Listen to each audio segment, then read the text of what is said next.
ហេងទៀតហើយកើបលុយទៀតហើយនៅក្នុងសមាជិករបស់យើងចូលបានលេខហេងទៀតហើយចូលបាន VIP បុកក្របបុកប៉ុស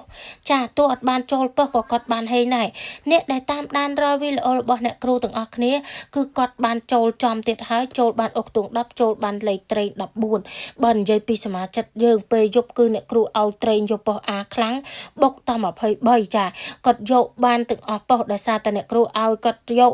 ទាំងអស់ប៉ុសសិន5000 10000ហើយចាំបុក10000 20000នេះតាមប៉ុសដែលឆ្លាញ់ទៅអញ្ចឹងគាត់លេងបុកបាន5000ប៉ុសដេចាគាត់ចូលប៉ុសដេគាត់ជួនសគុណប្អូន100,000គឺសូមអរគុណខ្លាំងមែនទែនចាអញ្ចឹងអ្នកដែលចង់ចូលជាសមាជិកណាដោយអ្នកគ្រូបញ្ជាក់អញ្ចឹងចាចូលបានជាមួយអ្នកគ្រូចា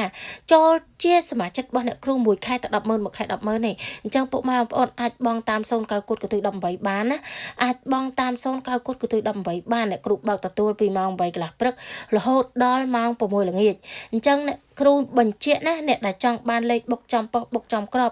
អាចចូលជាសមាជិករបស់អ្នកគ្រូយកលៀបយកជ័យហេងបាន